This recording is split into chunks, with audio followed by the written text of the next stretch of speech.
Muy amados hermanos en Cristo y amigos que nos escuchan, es un gusto de saludarlos a la distancia y permitirme por este medio fortalecer los lazos espirituales en el conocimiento de la palabra de Dios, especialmente en este año, que estudiaremos el libro de Números para nuestro Ministerio MEN 9322 y para otras misiones del mundo evangélico.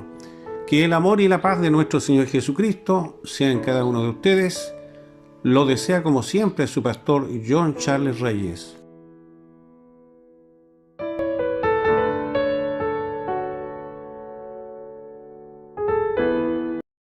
Estimados hermanos y amigos en Cristo, qué gusto de saludarlo una vez más y continuar con esta nueva serie denominada Ley que restringe el pecado de los celos, parte 3 y última.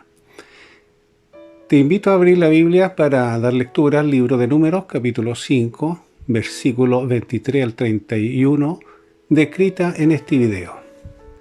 Ahora, el estudio basado lo haremos en el versículo 23 y 24 con un subtítulo denominado Una ley con propósito de evitar la infidelidad. Un pasaje bíblico del cuarto libro de la Torá que nos permite meditar en relación a los mandatos de Yahweh o al Señor frente a su pueblo. Para ello Dios usó a Moisés en un contacto directo siempre en el tabernáculo de reunión. Acuérdese que era el vocero principal desde el momento que le habló frente a la zarza ardiendo, dándole instrucciones luego en el segundo año después de haber salido de la tierra de la esclavitud en Egipto.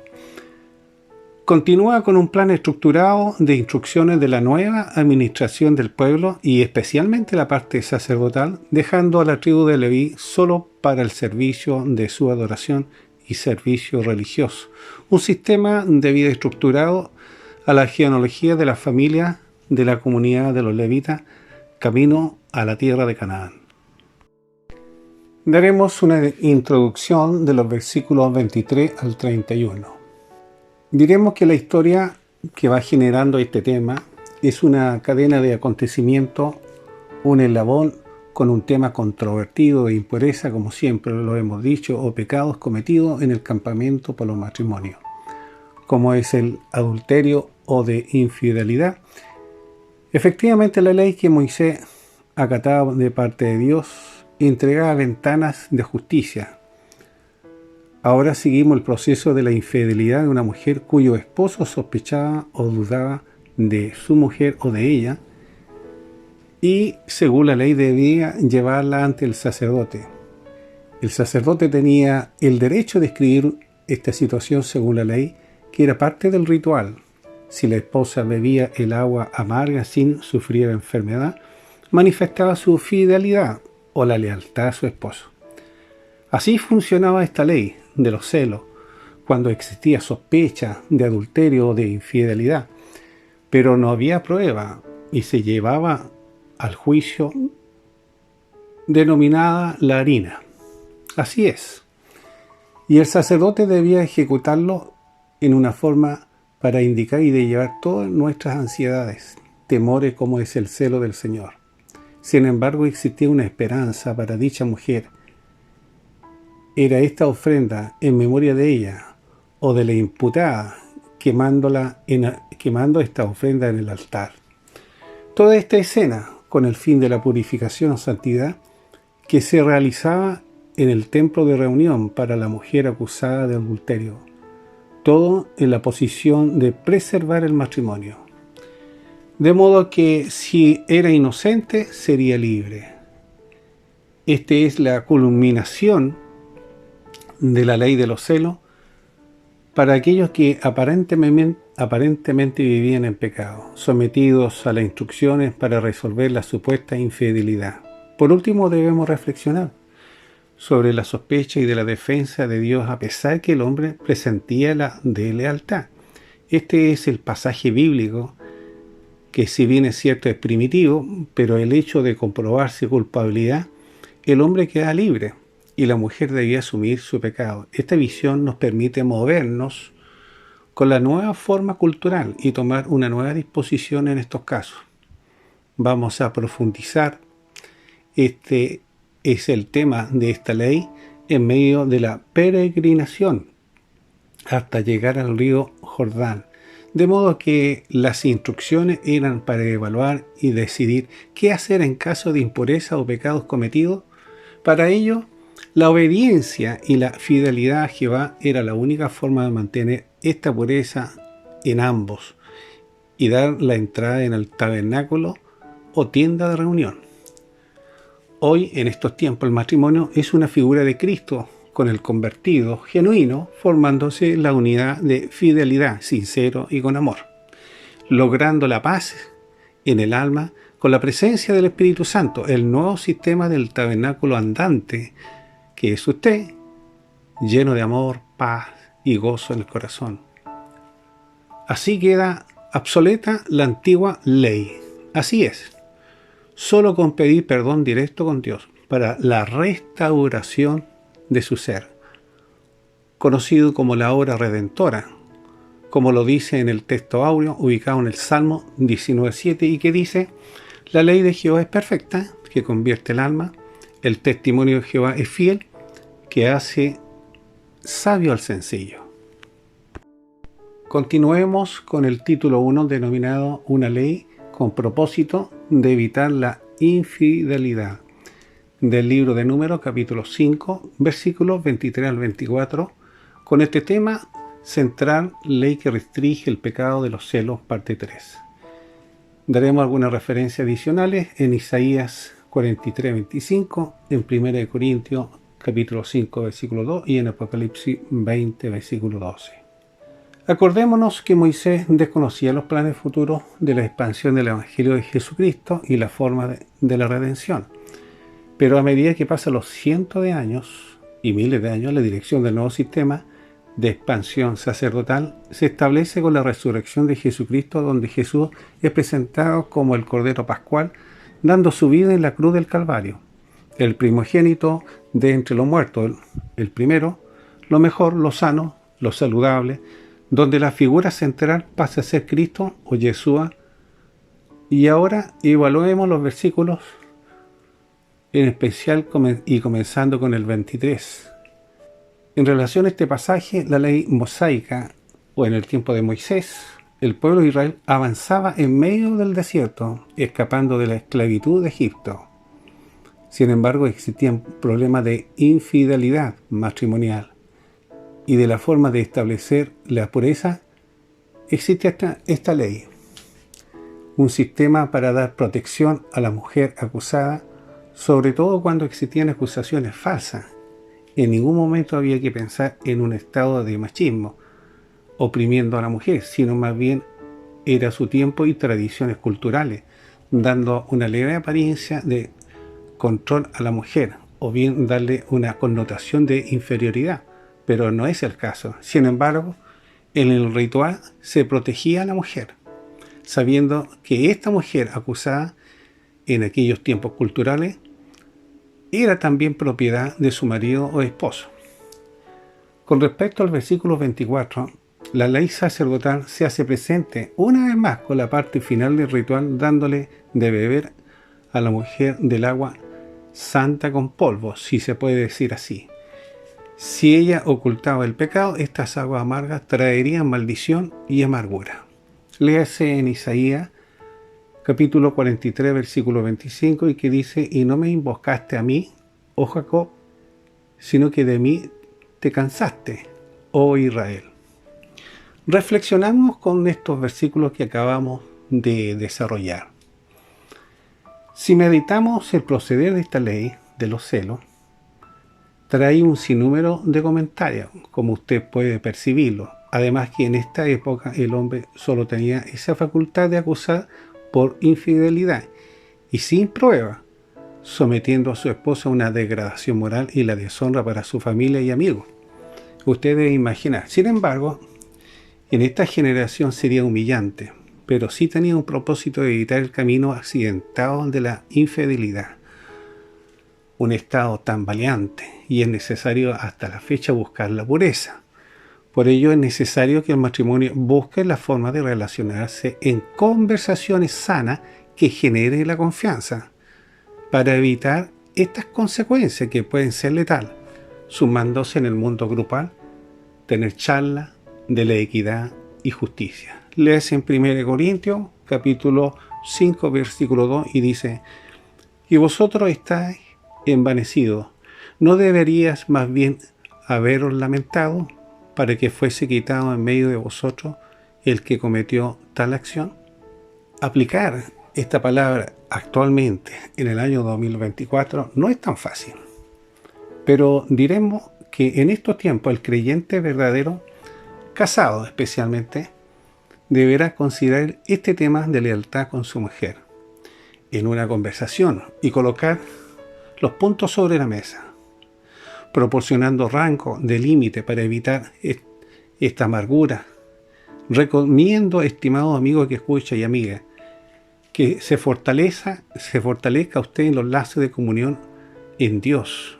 Manténgase esa base con Dios para no deteriorar el amor iniciante con su esposo ni con Dios. Es la vía de mantener el calor de ese amor. Segundo, establecer el diálogo unilateral, escuchando y admitiendo el respeto mutuo, dándole espacio a cada uno, frente al amor y la confianza, para poder avanzar con el tiempo sin controles y dominio de espacios. Concluyo que la fidelidad es necesario para las buenas relaciones y es necesario estar regando esta planta con el amor y el respeto que se merece en todas estas direcciones. Con respecto al versículo 24, podemos decir que esta ley y que en todo tiempo está obsoleta.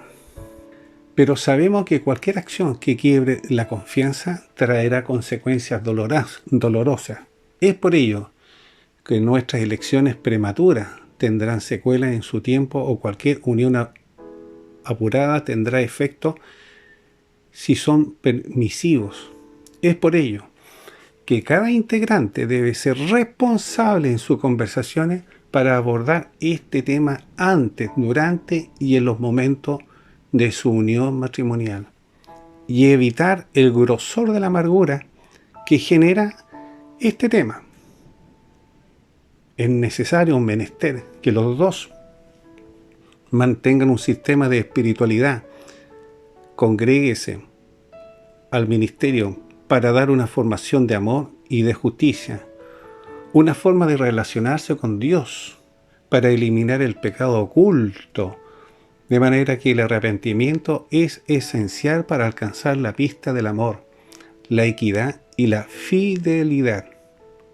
Es la justicia de Dios a través del perdón y la buena relación con Él mismo. Leas en Apocalipsis, capítulo 2, versículo 22 al 23, y que dice: vi a los muertos grandes y pequeños, de pie ante Dios, y los libros fueron abiertos. Y otro libro fue abierto, el cual era el libro de la vida, y fueron juzgados los muertos por las cosas que estaban escritas en los libros según las obras. ¿Y qué estaban escritas? Estas cosas que hemos mencionado, las que hemos analizado, conjuntamente con la palabra del Señor. Muy relacionado con el título 1 que acabamos de mencionar, una ley con propósito de evitar la infidelidad. Hasta la fecha, los principios se mantienen. No la forma, sino el fondo. Un nuevo sistema con la oportunidad de conectarse con su verdadero creador bajo la presencia del Espíritu Santo, dando un giro con la oportunidad de conectarse con su verdadero creador bajo la presencia de esta obra redentora. Un aspecto espiritual tanto en un sentido espiritual y magnitud, siempre y cuando el creyente se haya rendido o arrepentido de corazón. Este nuevo sistema, conocido como la nueva estructura de la gracia, sin circuncisión y sacrificio de animales, sino con el nuevo tabernáculo, que es el corazón del hombre regenerado, el tabernáculo andante y receptor de la presencia del Señor, haciéndolo un nuevo sacerdote salvo por gracia, para que viva en santidad y mantener la fidelidad con Cristo y con mayor razón en esta institución creada por el mismo matrimonio, sin pecado. Como lo dice la referencia al texto áureo en Salmos 19:7, la ley de Jehová es perfecta, quien convierte al alma. El testimonio de Jehová es fiel, que hace sabio al sencillo. Vale esta aclaración para entender este tema, la ley que restringe el pecado de los celos, parte 3. Prosigamos con el título 2, denominado La inocencia prevalece ante la prueba. Del libro de Números, capítulo 5, versículo del 25 al 28, con el tema central, ley que restringe el pecado de los celos, parte 3. Dejamos con ustedes la siguiente referencia en Génesis capítulo 20, versículos 5 al 6, Efesios capítulo 4, versículo 25 y en San Lucas capítulo 23, versículo 41. Amigos y amigas que escuchan, no olvidemos que la travesía en medio del desierto seguía, continuando con Moisés y su pueblo. Ahora nos enfrentamos con la responsabilidad de cada creyente como usted en ejercicio sacerdotal y que amerita una actitud de respeto y reverencia a Dios y a sus semejantes. Esta postura nos permite evaluar la antigua organización estructurada del pueblo de Israel en relación al nuevo sistema sacerdotal. Y ahora evaluemos los versículos que hemos mencionado del 25 al 28 y comencemos con Números capítulo 5, versículo 25. Este es un versículo que nos habla especialmente del ritual de la ofrenda de los celos, que está destinada a la mujer acusada de adulterio o de infidelidad, y su defensa es de aclarar esa acusación. En otras palabras, buscar la aceptación como la vindicación de su pureza y honestidad ante Dios. Llevando en el altar donde el sacerdote mecía la ofrenda en presencia de Jehová, de manera que la mujer debía beber el agua amarga que había sido preparada con esa agua sagrada y polvo del suelo, todo mezclado. Las consecuencias se harían evidentes con una enfermedad a su vientre, demostrando su infidelidad. Con respecto al versículo 26, hay una esperanza. El sacerdote debía tomar un puñado de la ofrenda en memoria de la mujer y quemarla sobre el altar. Luego lo hacía recitar una escritura de maldición a esa mujer, siempre habiendo una esperanza para el alma, cuando seamos asesorados y guiados especialmente por el Espíritu Santo.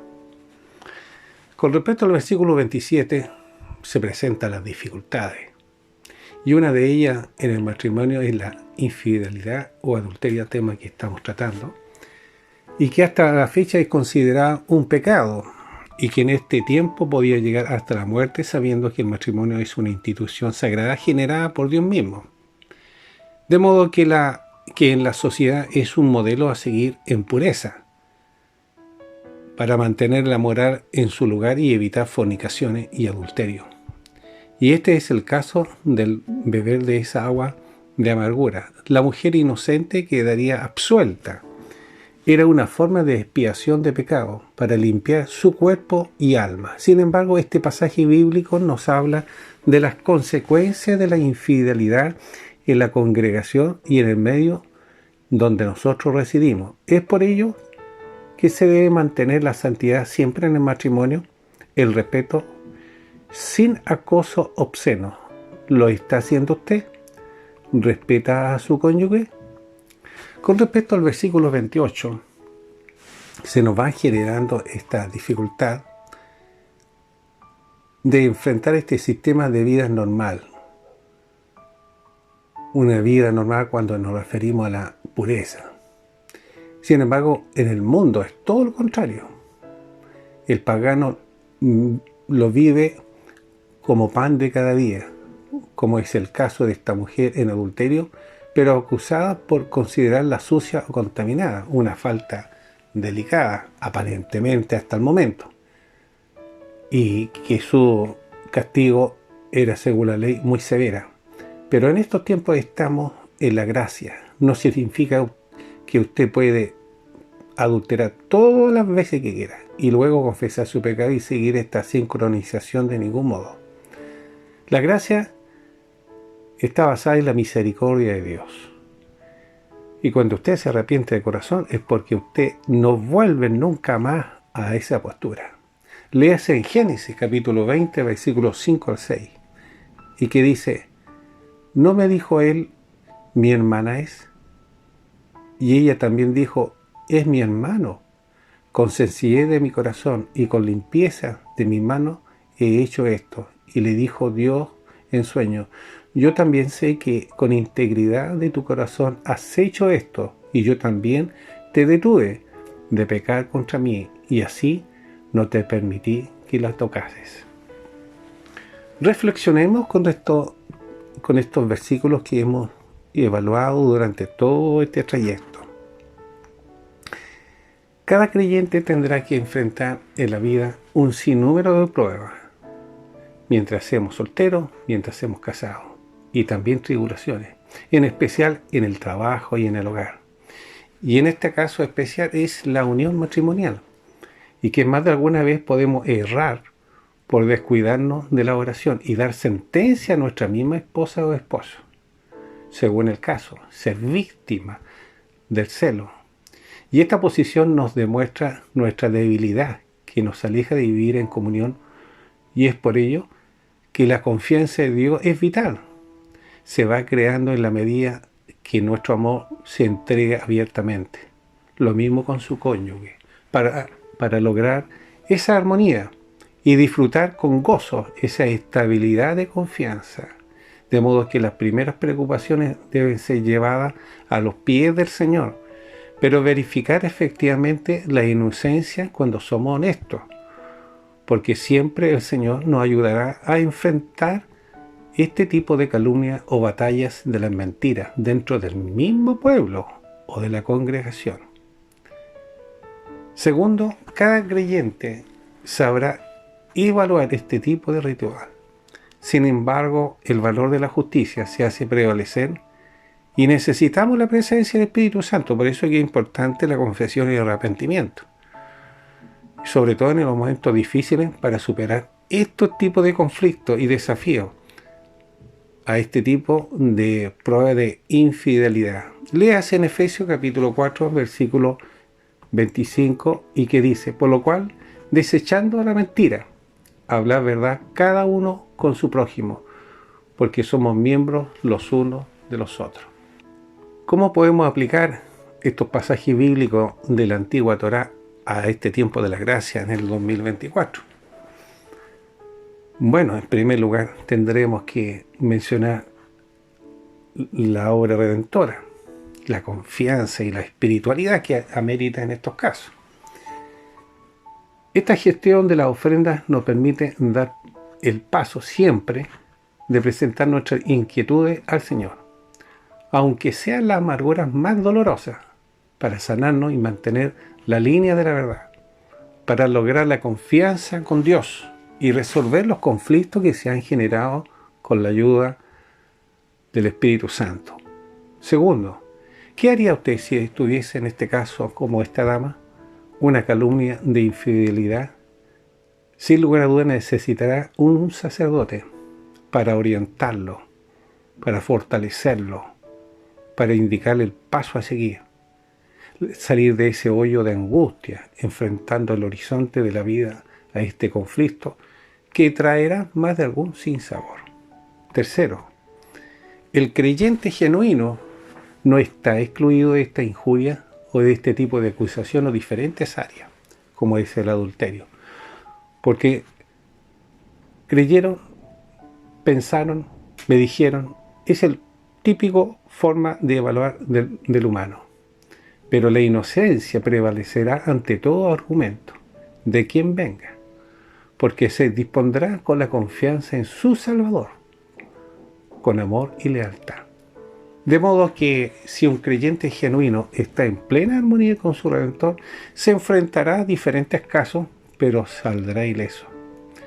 Finalizando este tema tan interesante, quiero decir que no es bueno que usted se inmiscuya en asuntos ajenos. No se inmiscuya en asuntos ajenos de cualquier naturaleza. Menos de esto de lo que estamos hablando, de la infidelidad o problemas matrimoniales, como los religiosos o carnales, que están solamente para perjudicar.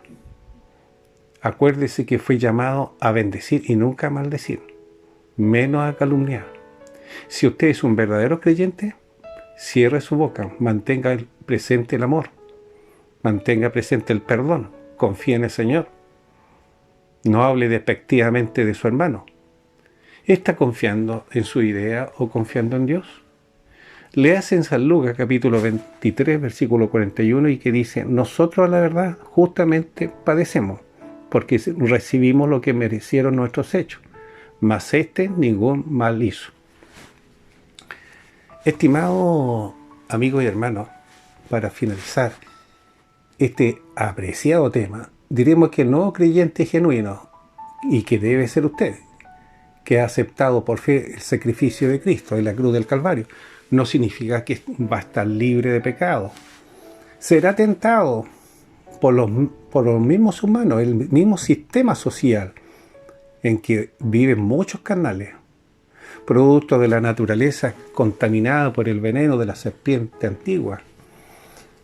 Acosado o acosada, estará expuesto a ser tentado en su trabajo, en su vecindario, pero manténgase en oración, congréguese para no ser rebelde de los mandamientos de Dios. Lo invitamos a nuestro ministerio MEN 9322. Puede escribirnos, solicitar su integración. No se conforme por tener testimonio de un salvado genuino o con un traje de salvación, que muchos hablan. Evite la confusión o aléjese del pensamiento del engaño. Cuídese aún de las congregaciones por personas aparentemente espirituales. Aléjese de un sacerdote liviano o carnal. Sálgase de ese sistema corrupto de programas o telenovelas que inducen al engaño y maldad. Arranque de ese lugar.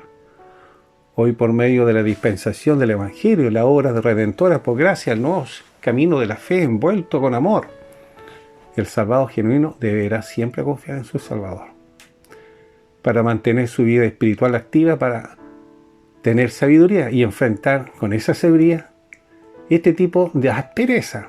Así es como si lleva la ofrenda de los celos a Yahweh o al Señor, usted debe llevar también sus luchas internas, como el celo o cualquier otra preocupación al Señor, con toda honestidad. Recurra a Él. ¿Lo está haciendo usted? Hágalo, le aconsejo. Manifiéstelo pronto, confíe en su libertador. Una vez más, solicite el perdón, permitiendo vencer en su propia carne. Dependa de Dios. No busca una religión para esconderse con su adulterio. No engaña al pastor diciendo que es soltero. Busque un sacerdote de verdad, sabiendo que Jesucristo es la mejor opción. Léase en el texto áureo, Salmo 19:7, y que dice: la ley de Jehová es perfecta, que convierte el alma. El testimonio de Jehová es fiel, que hace sabio al sencillo. Te dejamos invitado para un próximo estudio o reunión en las semanas próximas. Hasta pronto.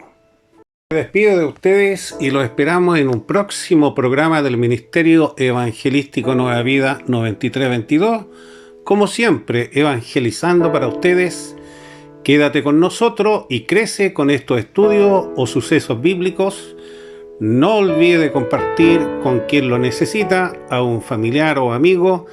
Déjanos tu comentario o bien un like.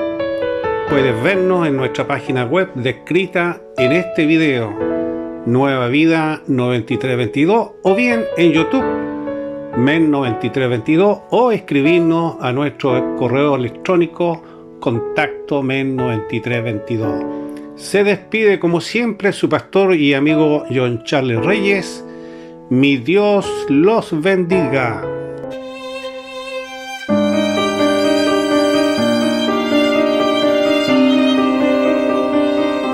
Yo soy un pobre peregrino, cargado de tribulación. sincera fe espero.